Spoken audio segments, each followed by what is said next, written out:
abuse of office, and indeed, among other things, cadreism, which obviously is going to damage the fabric of the institution called the rule of law. Now, the Constitutional Court in its ruling, which is, I think, 4 or 5 years ago, was very clear. I do understand that my senior brother, Dr. Edgar Chagalungu, the president, gave his opinion. But you see, an opinion is just an opinion. It only becomes part of the law once the law is agreed to by the court. In other words, the courts interpret what you claim to be a valid legal opinion. So in this case, the Concord said the president was wrong. In one word, the president misled his cabinet colleagues. And that obviously led to what we are faced up with today. They have to pay back that money. The 30 days that has been given is good enough a period for me, because this decision was made 4 or 5 years ago. Surely the ministers must have known that the Concord, being a final court of arbitration, there's nowhere to appeal to. So they should have prepared for this. It doesn't matter how much political mileage, political support you have. If the Concord rules against you, that's the end of the story. So for me, that opinion which was expressed by the president was misleading. And it should not have been expressed. I think the president should have listened to his attorney general, the candidate. Well, others yet still agree with the president that there could be something wrong with our constitution, because constitutions are never wrong. They are documents which are passed by the legislature on behalf of the Zambian people. But the interpretation of the law has to do with the courts. What do you think the president really missed it? Well, I think he was playing politics. He was playing politics, which is wrong. You don't play politics with the law. The law is very clear. We don't want a dysfunctional government. That's it. I think the president should have kept out of it. His actual words were that, this is all in the constitution. The problem is that you don't read. Yes, but at the end of the day, who's laughing now? My view is, when you've got advisors and the advisors give you an opinion, respect that opinion. At least you've got someone to blame if something goes wrong. But if you take the bull by the horn and take a decision, and then you are found to be wrong, as in this case, what will happen to those who are not in government now? Those who are not ministers now? Where are they going to get the money from? At least those who are working, they have no excuse. They're still working. And it's easy to find them. Those that are not working, where are they going to find the money? It's very difficult. And as a politician, when it comes to the law, you've got advisors. I'll repeat, listen to your advisors. Even if you're a lawyer, it will be, as they say, a foolish lawyer who's going to argue his own case in court. Even if you're a good lawyer, hire a lawyer. Don't go to court by yourself. It's not allowed. Professionally, it's wrong. So the president took up this mantle to define, as it were. Well, I think it was also magnanimous enough to support, the ruling of the Concord by stating that... but it's 4 years old, Mr. Mansi. Yeah. The president should have put his foot down the moment the court passed his decision. He should have issued that statement 4 years ago. Not now. What's new now? What's the hurry? He should have done it then. If he really wanted me to say the president wants to adhere to the rule of law and he wants to support the court system, the moment the decision was passed, knowing that this is the final court over constitutional matters, then and there, the president should have issued a statement. Not now, 4 years later. What has he been doing? We do know for a fact that the president is the head of the executive branch of government, and now this decision came from the judiciary. Does this put us in a place where we can have confidence in our three arms of government and their separation henceforth? Well, yes, it's always been there. For me, it's a question of just obeying the decision. Once the decision is passed, and you know there's no appellate jurisdiction, just obey it. Some of these ministers should have just paid there and then. They didn't even need a direction from the president. They didn't. It's unnecessary. Why even bring the president into it? Why take credit for something which is not yours? This decision was passed by the Constitutional Court. So today, you want to make it seem like you follow the law so well. No. You misled the people in the first place. Take responsibility. He should have taken responsibility 4 years ago. That to me would have been a better decision. Not 4 or 5 years down the line. No. What are the lessons we can draw from this particular ruling? Politicians must be politicians. Judges must be judges.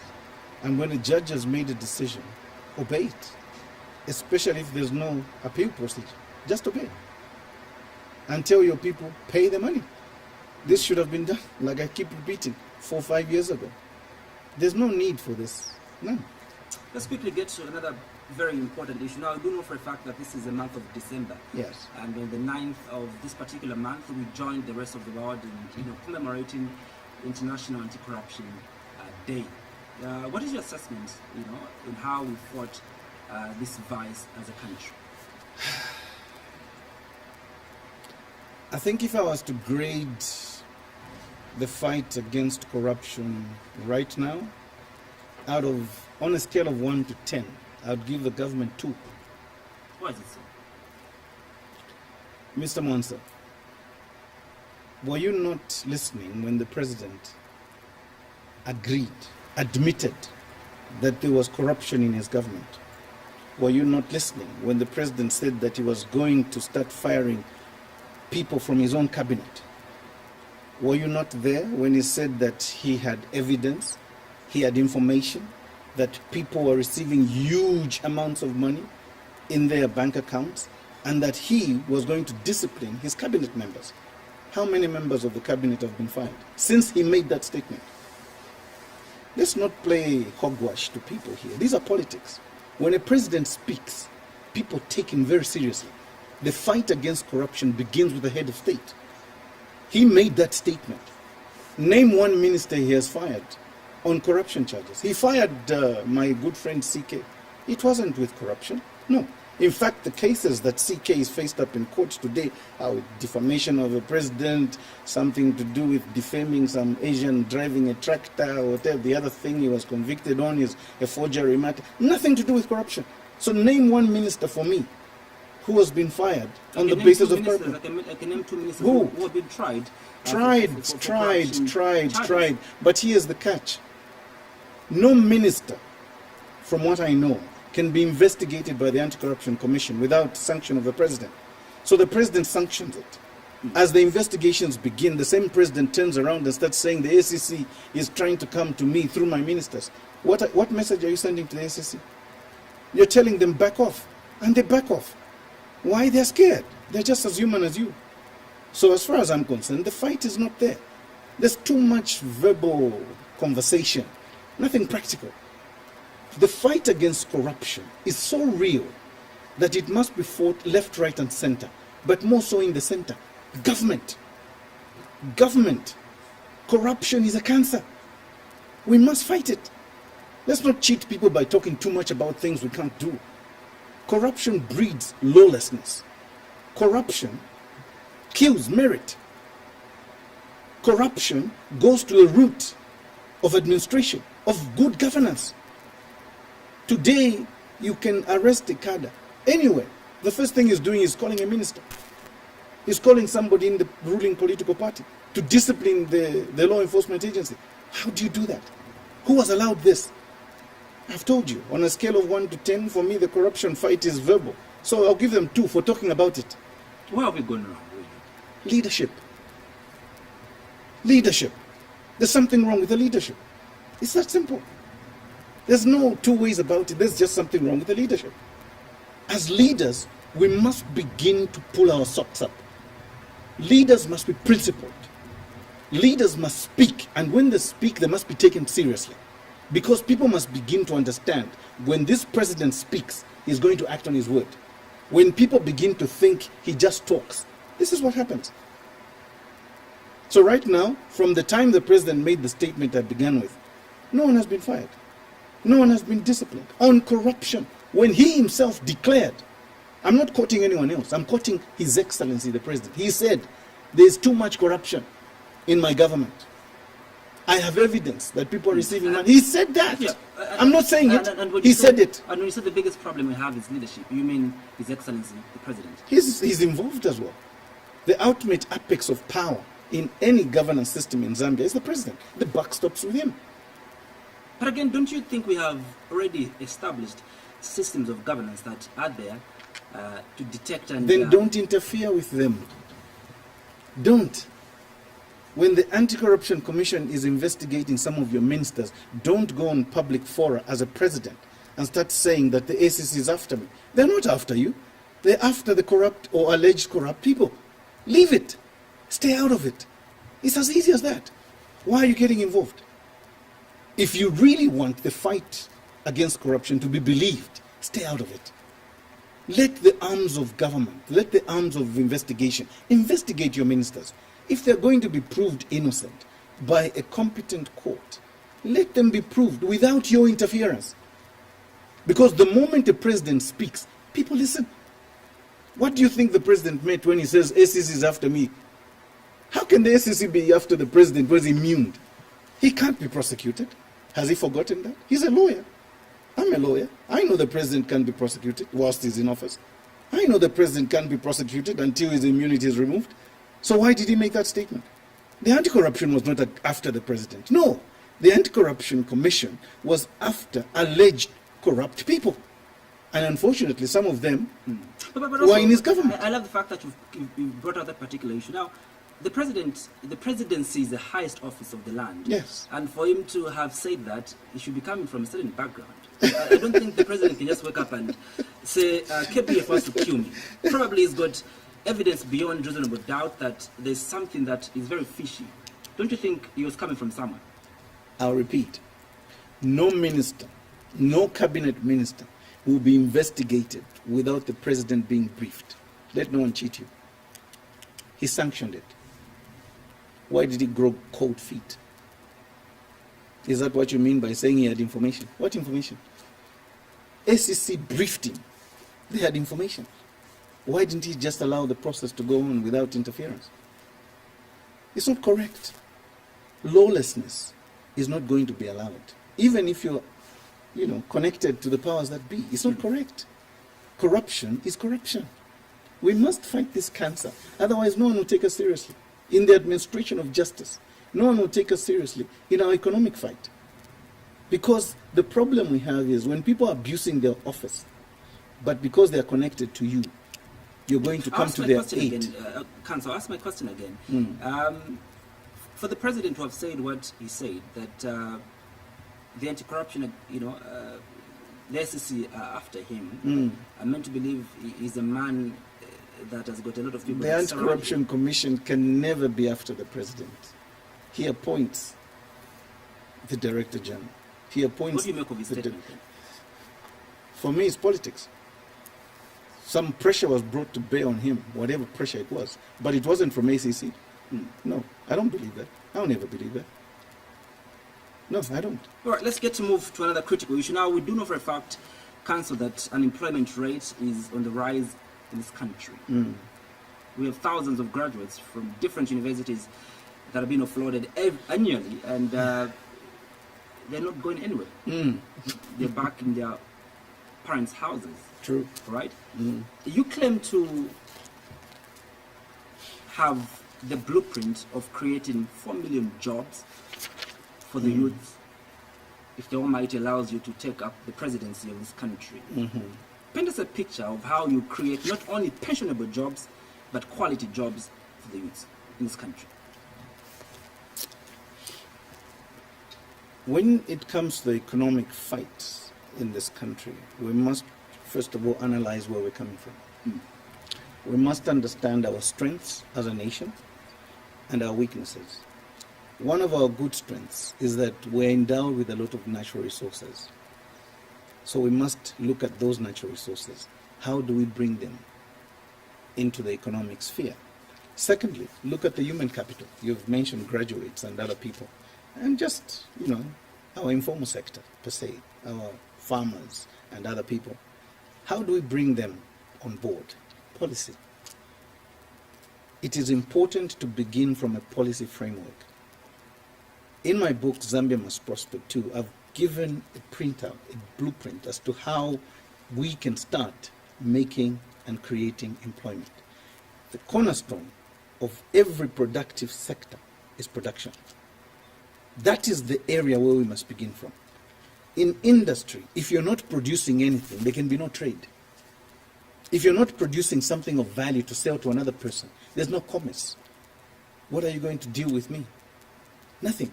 Even as way back as the colonial times or the historical times, there was the barter system. What you had, if I didn't have, we could exchange, trade. But you can't trade when you don't have anything to trade with. That's the problem. So the question is, what does Zambia have to trade with? Copper, gold, cobalt, and other minerals? Yes. What about our natural soil? It's there. 752,000 square kilometers of it. What about our waters? The rivers are there. What about our forests? They're there. What about our fish? It's in the rivers. It's in the lakes. Are we using these things to create employment? Are we using these things to become productive? Of course not. Why? We have the wrong policies. We've been having the same policies since the first government of His Excellency, Dr. Kenneth David Kaunda, the First Republic, up to now. We must change the game. We must think ahead. Why did the Kenneth Kaunda government, first of all, begin with the policy that we, in this generation, needed to be educated? It's because they knew that with education, we're going to understand what the Muzungu were doing to us, what the Muzungu was giving us. Now, second to any politics that any culture is going to export to you, the second thing they export is culture, recreation, business. For example, soccer, cricket, music, movies. What are we doing in those areas? We got educated, free education, which is good. But at the end of the day, what have we done? With that, how is the government using all that to create the next level of employment? We need to go to a level of industrialization. What are we doing in the area of research and development? We can't be drinking the same drinks we've been drinking since we were born. What about local drinks? During the Kaunda era, for instance, when he kicked out Coca-Cola and Fanta from here, drinks were developed. Tip Top. I don't know if you can remember those. Tarino. Those were local drinks. When Coca-Cola came back, they bought the rights and shelved them. Gave you back Coca-Cola. Why? It's business for them. Why don't we have local wines in this country? It's industry that we must begin to look at. Now, if the government is not able to project what kind of industrialization they want, how are they going to create jobs? So the first thing is policy. And that policy must first of all be aimed at improving the livelihood of Zambians. And Zambians must obviously be the first beneficiaries. Now, in my argument, I have said, before we begin to talk of prosperity, these factors must be the basic common denominator. One, every Zambian family must have a home, or at least a house they call their own. Two, they must be able, as a family, to feed 3 square meals a day without struggling. Number three, they must be able to educate their children with the money that they are raising out of their job or work. Number four, they must be, as a family, able to pay for their medical. Because that's important. And lastly, out of the money that they're earning, the fifth point is that they must be able to make some saving, some kind of saving, some kind of investment over and above what they're making. If these 4 points are sustained in any economic policy that a government comes up with, then we're on the road to prosperity. Because if a Zambian family is prospering, Zambia as a nation prospers. When a taxi driver prospers, Zambia prospers.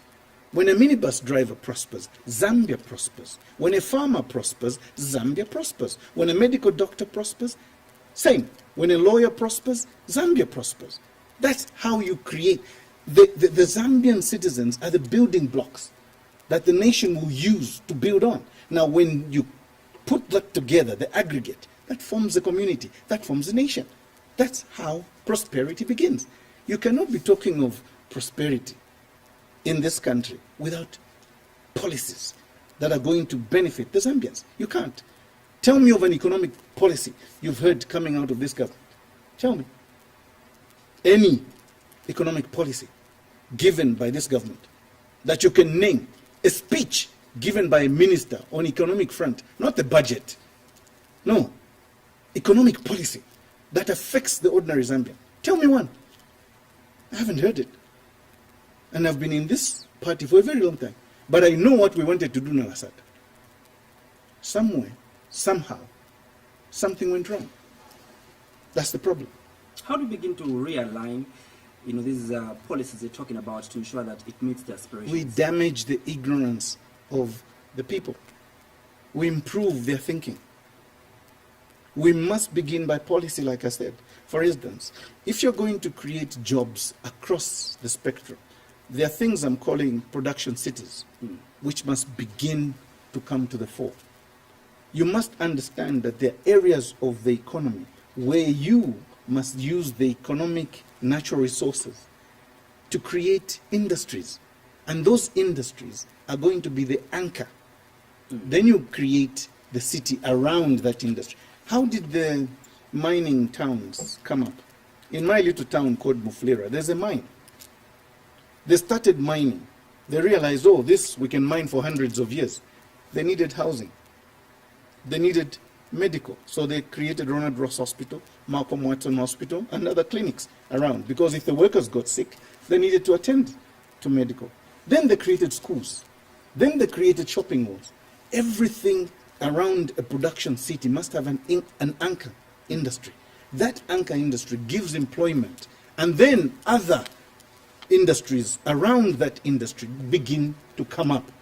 You cannot just say we're going to develop by doing trade. No, what are you trading in? It can't work. So when you say there's gold in Kansanshi or in Northwestern Province, there's gold in the Eastern Province, for me, the starting point must be we must have a gold refinery as a factory here in Zambia, in either Northwestern Province or the Eastern Province. Gold is a currency. It's better than diamond. It's better than, dollars. It's better than pounds. If you put your currency in gold, you are far much better off. So that gold must be refined here, kept here. Our reserves will begin to grow. Because as a nation, then you're creating wealth. That will balance your kwacha, not what's happening today. The second thing we must do is we must get rid of high cost of production. I would say in the first year of administration, the Zambian people were to say become president, I would put up 2 or 3 plants of 1,000 megawatts of power, solar power. That will take away the pressure from ZESCO. The sun rises every day in this country. It goes to set for nothing, for free. Some people will kill for that sun, but we waste it. Once you begin to build that, there's enough energy.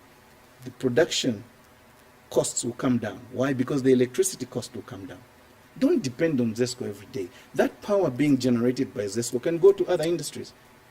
But the solar power, if you have the panels, it's a sunken cost. Once it's done, boom, it's done. Well, fair enough in your explanation, but thousands who are watching you now feel relieved, especially those that are educated, unless you have a plan for them. But then the biggest issue is that, look, we have thousands, also millions, if I should make mention, who are uneducated. All right? I do know for a fact that there are about 3 classes of people in our society that need jobs. There are those that are educated, those that are semi-educated, probably that just got up to high school, and those that have never stepped in a classroom. How would you ensure that in your industrialization policy or framework, you absorb all the 3 classes, that we have in society? I'll repeat. When Zambians prosper, Zambia prospers. The moment you begin to make production of anything, be it in the agriculture sector, be it in the industrial sector, be it in any form of production, there's a trickle-down effect. It's that simple. There's a trickle-down effect. You can never, ever have just a few people benefiting. They need employees. They need workers. So those are the people you're going to come up with. For example, if we're going to have a production city in the agriculture sector, say we're going to grow sugarcane, we need another Nakambala sugar estate somewhere in Muchinga province or northern province. The Chambeshi or the Luapula River, as it turns out in the Luapula, but it's the Chambeshi River. It runs wild. How much water goes into Mweruantipo to waste? That water is free. The soil is free. What you need is just water engineers to plan another Nakambala sugar estate somewhere there. Grow that sugarcane. Once you plant sugarcane, it lasts for at least 8 to 9 years, one crop. The moment you begin that cane production, you will then need a factory. That factory is then going to have employees. Those employees will not be managers. No, the engineers will be there to plan the estate. The workers will be doing the physical work. From there, you'll be going to the factory now to make the sugar. From the sugar, you can actually make rum. It's an alcoholic drink from sugar, from sugarcane. So you can have so many industries coming out of that. It's a bit of study that you need to do. The problem we have is the government doesn't do research. It doesn't. It talks too much. And some of these planners, with so-called planners we have in government, they really don't have any planning skills. What they do is just plan around the budget. You can't work around that. This is what I've been saying. This is the same system that has been passed on from the First Republic to now. Who's talking about industrialization? Nobody, because they don't understand. I'm a lawyer by profession, but you see, if you need to develop an economic framework, you need to read. You need to understand what economics is about. You need to understand the economic theories and what changes the nation. I'll give you an example. Israel can go into Lusaka province, not Zambia, follow me. Israel can go into Lusaka province 3 times. Singapore can go into the Lusaka province about 2 times. That's the size of a country. That little country of Israel, I've got a GDP of $380 million. You tell me what's the GDP of Zambia? Singapore has got $370 billion GDP. That small country. We are 752,000 square kilometers as a nation, with water flowing for free, given to us by God. Soil free. Can you really argue against that? You can't. What you need is the political will to push an economic agenda so that people understand we've got the natural resources, we've got the human capital, the Zambians. Let's use them. Marry the two. For example, we have a shortage of fish in this country. 40,000 metric tons of fish as a shortage. We need to import fish in this country with all the water that we have. From Muchinga, Northern and Luapula, the waters don't run dry. Why are we importing fish? Congo is right next to us.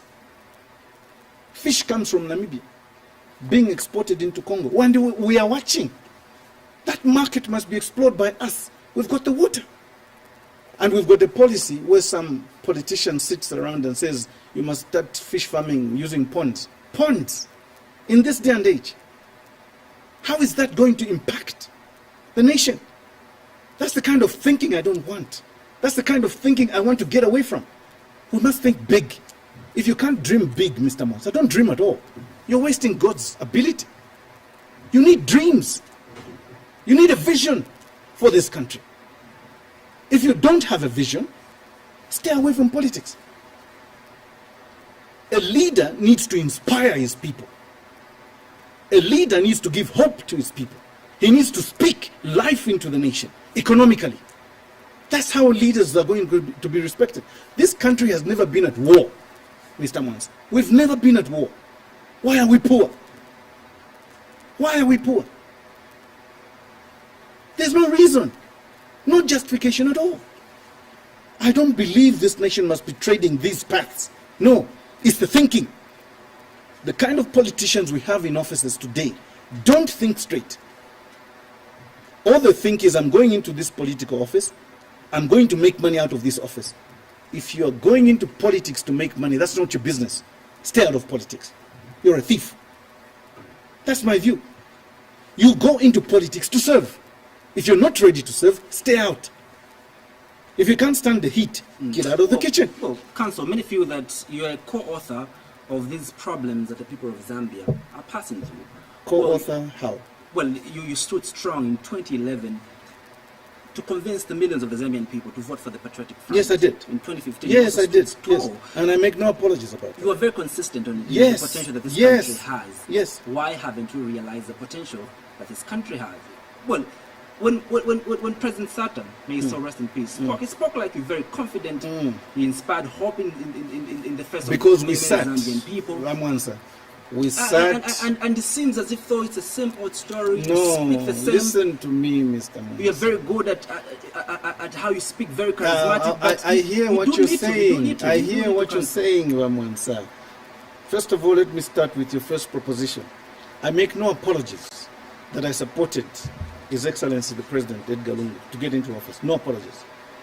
I supported Edgar Lungu on principle. I can do it again if we had to turn back the time. That's principle. If you believe in something, you believe in a cause, you stick by it. I will make no apologies about that. I've been asked this question several times. My answer is consistent. I make no apologies about that. I don't even regret. However, when you put someone in office, you are not responsible for the decisions that he takes. I am not responsible for Edgar Lungu's decisions. He is. Now, you said Basata. Yes. Basata used to come to my office with other people, like the former minister, Bob Sichinga, State Council Mumbaka Pumpa, GBM, and other people. We used to sit and plan what we wanted to do for this country. Were some of the people in leadership part of those discussions? No, they were not. So how can they execute something that they were not part of in the planning stages? How can they? They've come to eat where they did not kill the carcass. We've let them. You judge them now. You judge them. Don't judge me. I'm not part of those decisions. I'm not. I'll not take responsibility for that. I was part of putting Edgar Lungu in office, yes, but that's not a crime. And I make no apologies about that. It's not a crime to support somebody. But if he messes up, he makes mistakes, that's not me. Ask him. We humbled ourselves not to seek leadership office then. We supported him. We're not ready to do that anymore. Why? We've seen the path the nation is taking. We need to turn course. Otherwise, it won't help. The 2021 general elections will be about the economy. It's about who's got the economic mantle, the economic ideas to turn this nation around. It's not about song dancing. No, no, no. It's not about politicking. No, no, no. It's about the economy. You talked about the youths who are gravitating or graduating out of college and things like that. They have no jobs. Who do you think they'll vote for? They need to hear hope. They need to hear some inspiration. And I'm here to provide it. I'm here to provide leadership. I've thought about this thing. I've thought about how we can turn this country around. I know what prompted me to get into this position. I traveled around the country. I saw the poverty levels. That hurt me. Compare that to the natural resources that I saw. It began to eat me inside. And I said to myself, something must be done. But it can't be done with the kind of leadership we have right now. No. Why? They've never traveled the way I've traveled. They've never spoken to the people that have spoken. About 2021 and it being about the economy, yes. I think the Patriotic Front has been magnanimous enough to explain to us the reason why we're in this economic doldrum. Number one, they've explained that issues of climate change, they're very visible. Issues of the COVID, very visible. Don't you think this is justification enough to give them a benefit of a doubt, really? Partly yes, partly no. COVID, Vamwansa, is 9 months old. You can't blame COVID for everything. No. It's leadership. The climate change. We have been with the climate change since the 2000s. It's been there. The Tokyo protocols, the Kyoto protocols, the Brazilian conferences, the French Paris conferences. We know about these things. We know how the environment is being affected. So we'll just sit here and start crying like babies and saying, no, the climate is not helping us. Has the soil changed? It's raining outside, Vamos. The rain patterns are still the same here. We know when the rains will start. We know when they will end. Certain things don't change. Some things change, but not everything. The Zambians are crying. They're hungry. Don't hide under COVID. No, don't hide under the environment. The Lungu would no. strongly disagree with you if you say Zambians are crying. Just today there was a screaming headline in the papers where it says he laughs and chuckles when people complain that things are bad in the country. The president said that? Yes. I shudder to think. I have no comment. I feel sorry. Are we living in the real world? The real Zambia? The same Zambia I'm living in? The president can't see the poverty levels? I'm touched. I'm really touched. If the president said that, it's unfortunate. And we should take it back. He should not play with the emotions of Zambians. Zambians are suffering. Some of us live in the real world. We employ people. I've got a law firm. In Livingston, we've got workers. In Choma, I've got workers. In Lusaka, I've got workers. I run businesses. I pay people per month. I know what's happening. I know the inflation and what has happened. If you're going to talk about the food basket today, as we understand it, you can't be talking about giving, for instance, workers 8% increment. It's an insult. Let me break it down this way. If you were paying your employee, for argument's sake, 100 kwacha 5 years ago, because, no, let's say 2011, because that's the last increment I remember with Wasat for the civil servants. If you're paying your worker 100 kwacha, then you increase your ZESCO, electricity, by 300%. You increase your fuel by 300%. What does that mean? The cost of production, the cost of transportation, the cost of food, the cost of everything has gone up 300%. You come and give me 8% and you say there's an increment. The president must be serious, huh? We live in the real world, some of us. We talk to real people. We must be serious when we talk to the nation, especially if you're a president. I am running for office and I'm a serious person when it comes to the economy. That statement is very unfortunate. I think the president must apologize to the Zambians. It's not fair. Zambians are feeling the pinch. What is he laughing at? What is the president laughing at? That people are dying?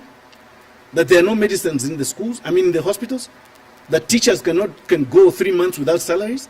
Is that what he's laughing at? Are we serious?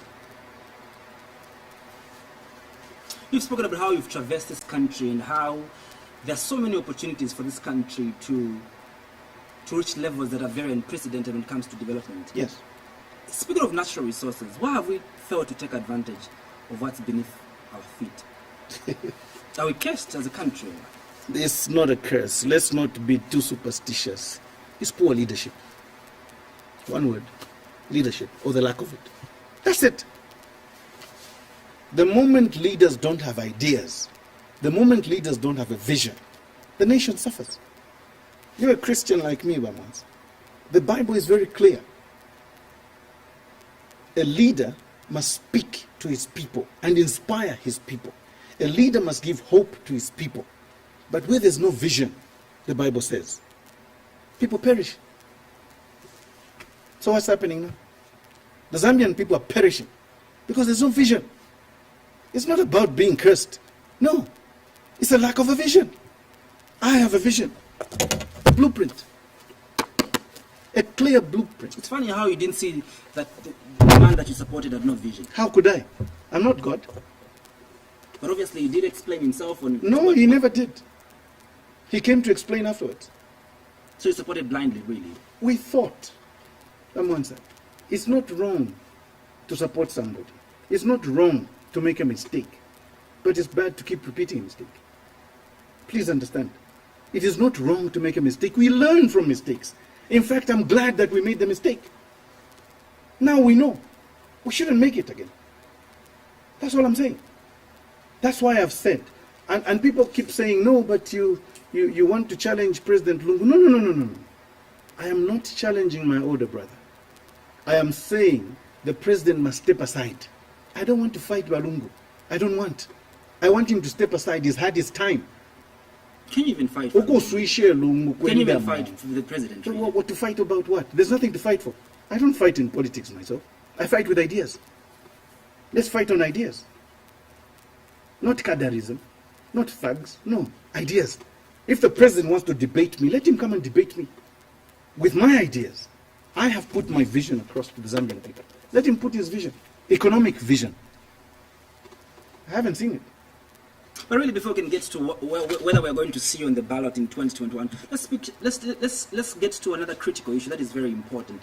The issue of diversification. We've spoken about this issue for a very long time as a country. Yes. Why do you think we failed to walk the talk? I know I have told you. It's leadership again. There is no clear economic agenda right now. It's that simple. You can ask this question left, right, and center. The question is the same. The answer is the same. There is no clear economic policy. You cannot develop a nation without the right policies in place. We need to change the policies. For example, one, the way we construct our budget. These 4 factors are cardinal for me, Ramas. One, our budget. Our budgeting system is wrong. How do we supplement our budget? Where do the funds come from for the budget in Zambia? What are the priorities in the budget?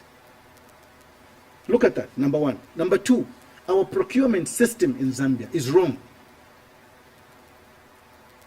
15 to 30% of every national budget of a developing or developed country has to do with procurement.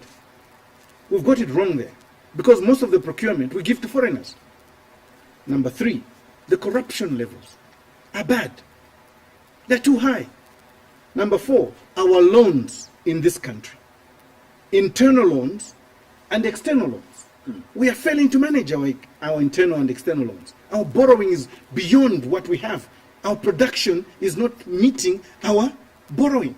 That's the problem. These 4 factors, you go and look at any economics book. If you resolve these, you would have resolved the economy. Are they doing that? No. It's not just about reshuffling people. Fire this one and appoint a new Bank of Zambia government. It's not about that. What policy framework is he operating in? No. It's the philosophy behind it. It's the political will to actually do some change. I'm passionate about the economy because I know that if we change the economy, if we change our policies, everything changes. I have a policy with regard to the youth, for example. I have said and I've argued, we must realign our education system. This has to do with the development of our youths, but it begins with early childhood development. That child which is born in Zambia, every child born in Zambia, must be managed and developed into human capital that this nation can use. The moment it gets into school-going age, we must understand, is this child academically gifted or not? If the child is not academically gifted, we must separate that child and begin to say, how productive can this child be and in which area? Let me go with those guys who are not academically gifted, who may not have graduated where you graduated from, Vamans. Those guys are the Rashfords of this country. Those guys are the Wayne Rooneys. Those guys are the Ronaldos. Those guys are the Lionel Messis. If he can play football, develop that talent at a very early age so that we know we can make economic capital out of him. Look at the boys we've exported to Salzburg today. Our international players, Patson Daka, Mwepu, they're making huge amounts of money, but they must be molded into understanding that this economy must support them. They must be bringing back some of that money to reinvest here. Look at my friend Kalusha. He lives off football. I grew up in the same era as Kalusha from Muflira. That's how we live. Charles Musonda is living in Belgium today because he can kick a ball. He could. In Anderlecht, he's now a coach for the under-14 there. His children are into soccer. That is how you divide the nation. Those who can sing, the B-Flows, the Maktus, the Ephraims of this world, and every other musician you can dream of. Come on, give them studios where they can develop. Don't give them money. Their money is in their head. Their talent is their money. Don't corrupt them with simple money. No, it's not correct. Put up studios where they can go and play them, make up their music. They'll sell their music. Michael Jackson, when he was at school, was a dropout. His sister Janet Jackson, same thing. But give him a microphone. Oh my God, he came alive. Today you're still buying Michael Jackson songs. Even in death, he's making money. Look at the actors in Hollywood. I'm glad that at least DSTV has come up with a program of developing talent in acting. At least some of our actors are making money. There's a channel dedicated for Zambian actors. We are watching. These phones that we have now, they are little clips. There's a little girl in Uganda called Kansime. She makes money just from little clips. That's a talent. She may be graduate from somewhere, but she doesn't want that. She wants to use her talent. Now, those guys can go in that area. Those guys who are academically gifted like you, Amansa, those are the guys you develop into engineers, into doctors, into lawyers, into physicians, and other people. People that you can now say, can we do trade and investment with you? Can you come up with policies that are going to affect and impact the nation? Can you come up and say, there's COVID. Why are we waiting for cures from COVID from the Zungus? The same trees, the same medicine that they use, it's the same thing. The problem we have is the leadership is not there to inspire the people. It's just not there. What they have to do now is fold arms and say, no, we have a problem. How do we solve it? No, let's wait for the Western world. I'm not in that kind of thinking. I think we are educated enough. We are wise enough. We understand why we went to school, some of us. We didn't go to school so that we can just come and sit on our laurels and say, no, we are waiting for the Muzungus to come up with answers. No! In the agriculture sector, same thing. Develop the seeds that are required for the soils of this country. Develop and then move into industrialization. That's how you develop a nation. Now, these ideas, you need a well-rounded mind to understand that when the Zambians prosper, Zambia prospers. That's how you develop a nation. From the academic world, you can dissect which children are not academically gifted, which ones are academically, and which ones have got just natural talent to do other things. Split them.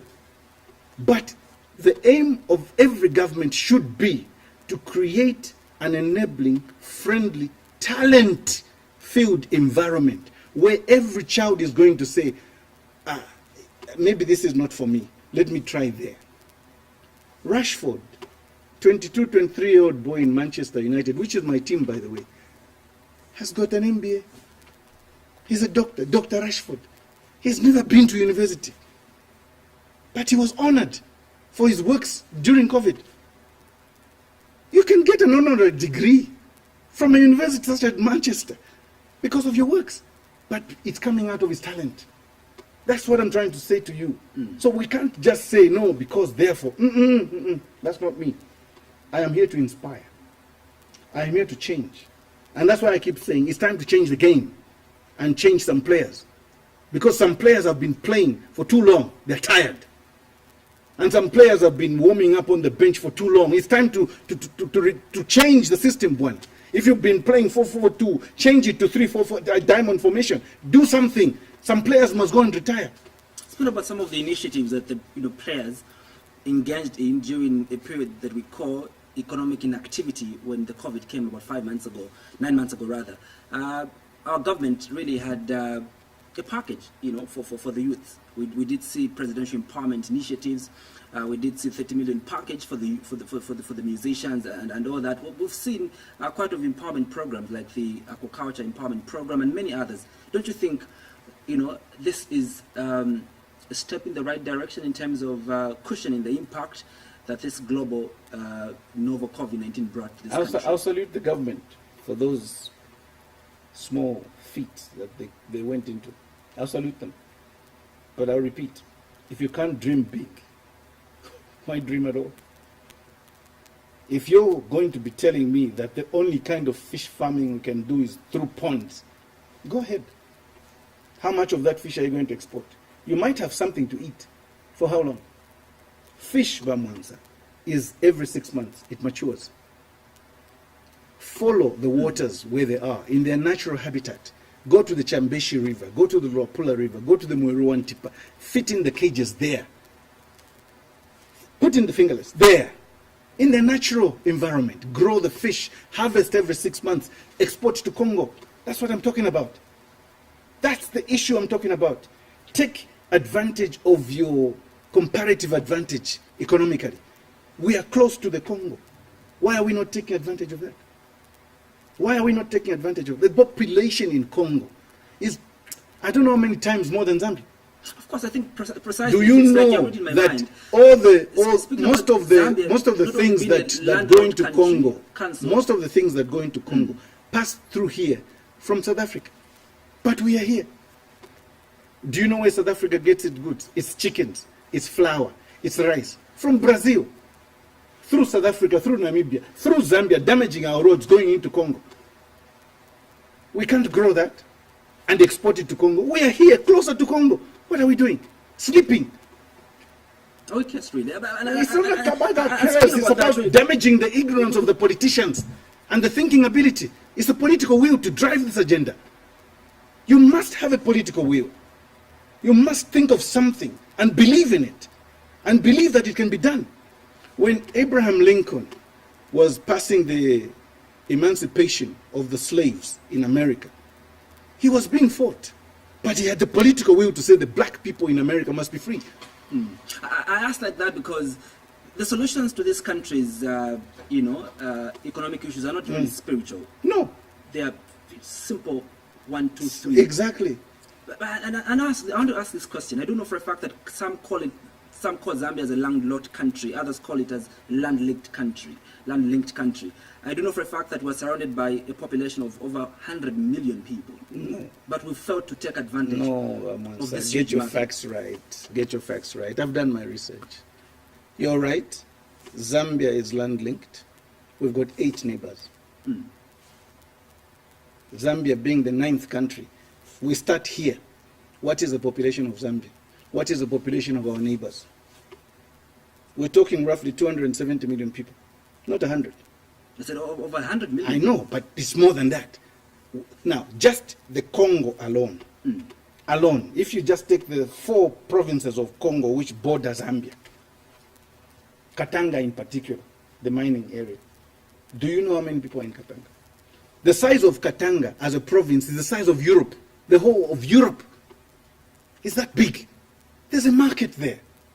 When people begin to smuggle things into Congo, as a politician, I wouldn't stop them. I'll be laughing. Why? Because that's an economic opportunity. The Zambians have seen an opportunity. Why are you going to put ZNS to stop them from doing trade? Let me give you an example, a very clear example.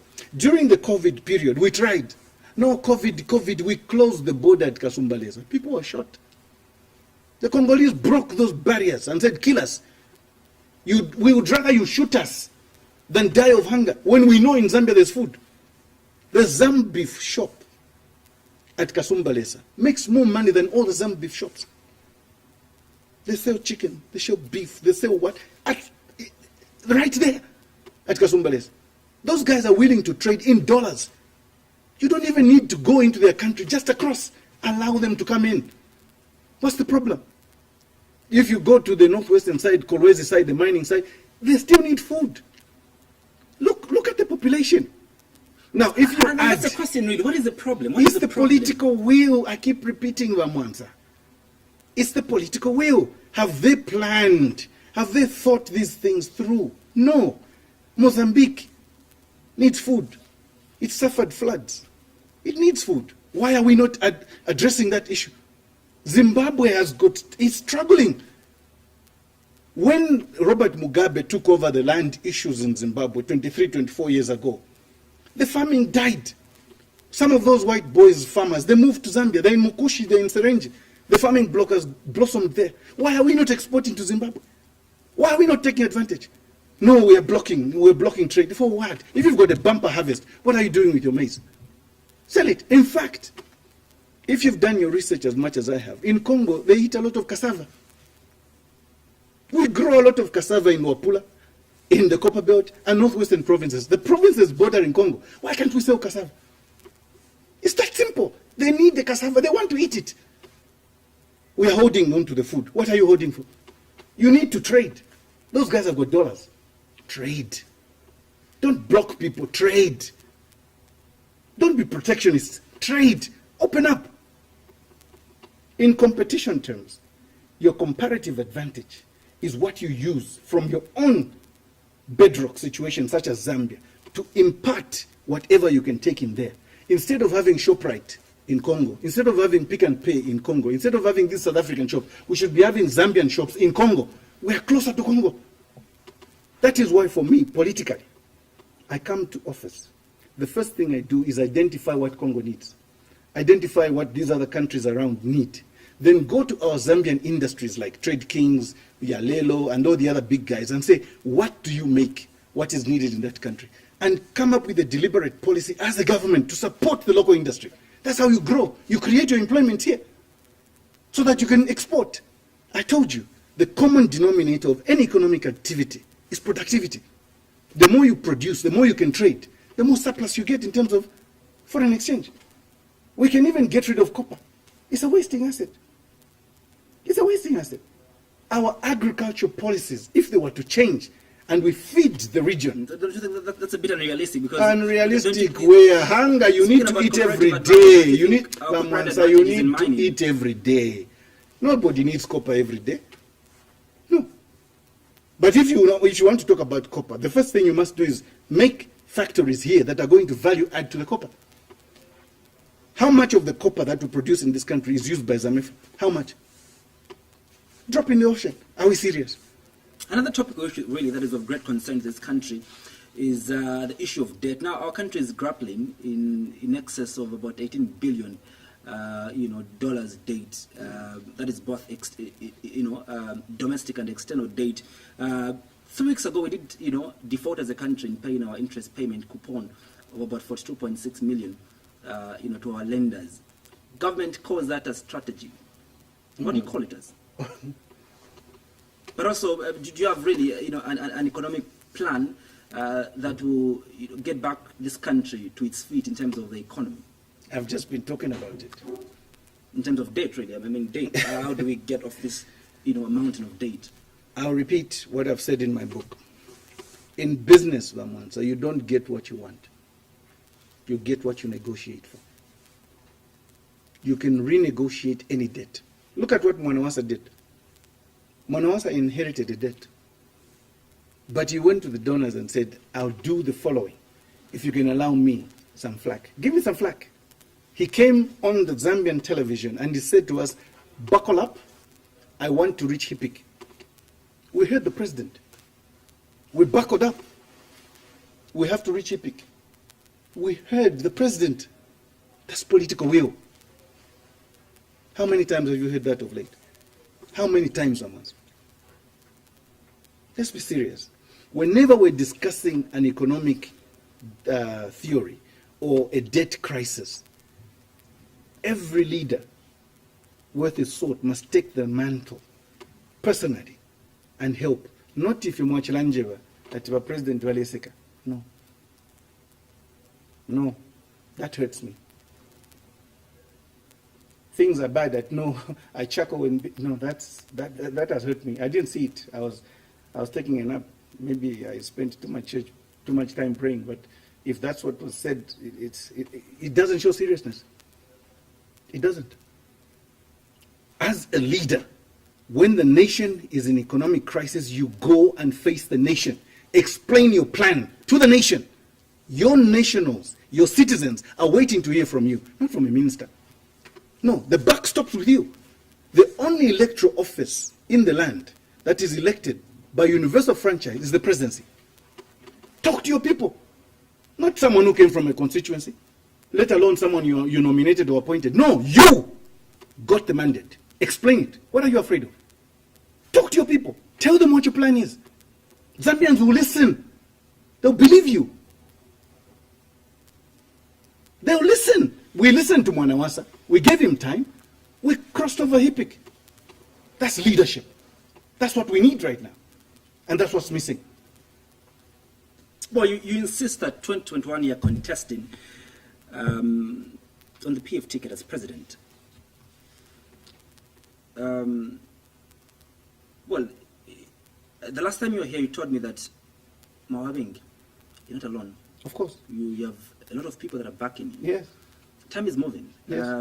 Soon Parliament will be dissolved, and we've seen already the PF have already started printing regalia of President Lungu.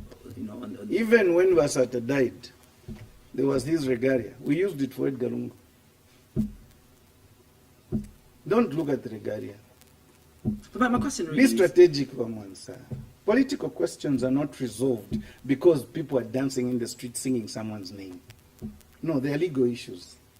One. There are also realistic issues about the chances of whether or not we can retain power with this candidate. Those are issues. Whether or not the party is popular enough with this candidate.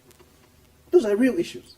So don't just gloss over issues because someone said, no, the president. No, he's the president up to 2021. I've said that.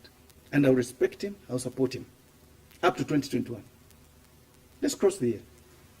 A few days' time. Let's cross the year. But how far are you going to go, really, to ensure that you see yourself on the ballot? I will be on the ballot, Thomas. Come sunshine. God gives me health. We cross the year, I'm there, I'll be on the ballot. I will be on the ballot. You've been chatting with Harry Kalava and MDC's Felix Mutati. And others. Well, those are the ones we've seen. Oh, I see. Yeah, see. And... oh, you haven't seen the others? I haven't seen the others. Oh, the I others. saw the and the others within PF. We talk. Some of them are very scared. Very scared, ones. Because they don't know where they're going. They don't know whether or not they're coming or going. Some of them are expressing worry as to whether they'll retain some of their seats if they run with the president.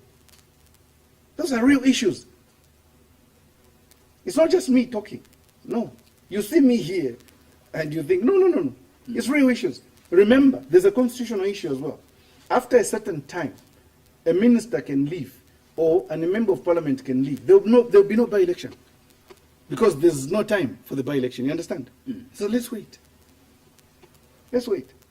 I don't want my brother, the president, to come and say I have been betrayed. No. Me, I've come out in the open.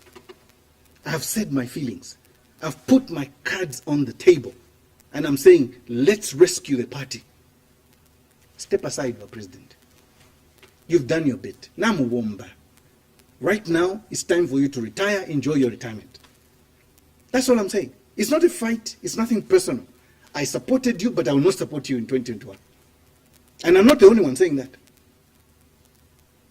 Remember what I said.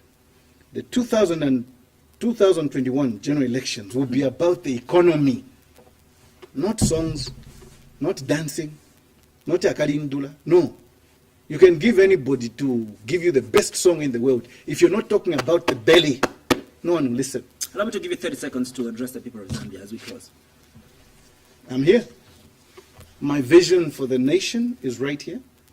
I am not here to fight. I am here to exchange views and ideas. And I'm here to ensure that we retain power. That's my goal. However, if people think I am not the right candidate and people think they must go with other people, I'll go back and do my job. Tabapatikisha. Alecha kudonza chila putuka. Patikisha. I am saying I have been watching from the sidelines. I am now ready. But if you tell me no, we don't want you, fine. But don't come to me when you're broke and tired and come and say, panga mistake na foot. Okay, what did I tell you?